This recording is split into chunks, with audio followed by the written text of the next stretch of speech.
ഗസക്കാരെ മറ്റുള്ള പ്രദേശങ്ങളിലേക്ക് ആട്ടിയോടിക്കാനുള്ള നീക്കത്തിനെതിരെ ആഞ്ഞടിച്ച് സൗദി രാജകുടുംബത്തിലെ മുതിർന്ന അംഗം അമീർ തുർക്കി അൽ ഫൈസൽ.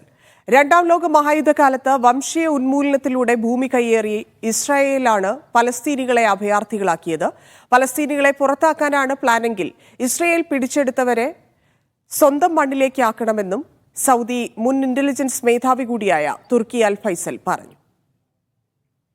ഇസ്രയേലിനെ പിന്തുണച്ച യുഎസിനെതിരെ എണ്ണ ഉൽപാദനം നിർത്തിവെച്ച് ലോകത്തെ ഞെട്ടിച്ച ഫൈസൽ രാജാവിന്റെ മകൻ, സൗദിയുടെ മുൻ യുഎസ് അംബാസിഡർ, റോയൽ കോർട്ട് ഉപദേഷ്ടാവ്, ഇന്റലിജൻസ് വിഭാഗം മുൻ മേധാവി എന്ന നിലകളിൽ ശ്രദ്ധേയനാണ് തുർക്കി അൽ ഫൈസൽ രാജകുമാരൻ. അദ്ദേഹം ട്രംപിന് എഴുതിയ കത്ത് ഇന്ന് മാധ്യമങ്ങൾ പ്രസിദ്ധീകരിച്ചിരുന്നു. ഇതിലാണ് ട്രംപിന്റെ നിലപാടിനെതിരെ രൂക്ഷമായ വാക്കുകൾ. അതിങ്ങനെയാണ്: ഫലസ്തീൻ ജനത അനധികൃത കുടിയേറ്റക്കാരല്ല, ഇസ്രയേലാണ് അവരുടെ വീടുകൾ തകർത്തത്. ഓരോ കൂട്ടക്കൊലയ്ക്ക് ശേഷവും അവർ വീടുകൾ നിർമ്മിക്കുന്ന പോലെ ഇത്തവണയും നിർമ്മിക്കും. ഗസയിലെ ജനതയിൽ ഭൂരിഭാഗവും അഭയാർത്ഥികളാണ്.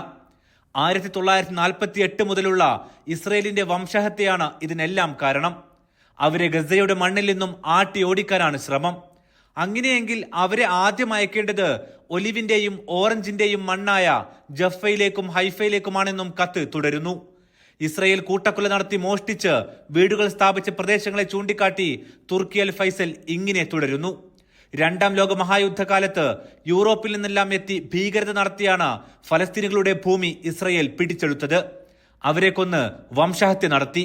ഇസ്രയേൽ എന്ന കൊലപാതകികൾക്ക് അന്ന് കൂട്ടുനിന്നവരാണ് യുഎസും യുകെയും എന്നും ഓർക്കണമെന്നും കത്തിൽ പറയുന്നു. നിങ്ങൾ അറബ് ലോകത്ത് സമാധാനത്തിന് ശ്രമിച്ച ആളാണെന്നും ട്രംപിനോട് പറയുന്ന കത്ത് അവസാനിപ്പിക്കുന്നത് ഇങ്ങനെയാണ്: നിങ്ങൾ സമാധാനമാണ് ആഗ്രഹിക്കുന്നതെങ്കിൽ അതിനൊരു വഴിയേ ഉള്ളൂ. ജെറുസലേം ആസ്ഥാനമായി രാഷ്ട്രത്തിനുള്ള ഫലസ്തീൻ ജനതയുടെ അവകാശം വകവെച്ചു കൊടുക്കുക. അഫ്തബ് റഹ്മാൻ, മീഡിയ 1, റിയാദ്.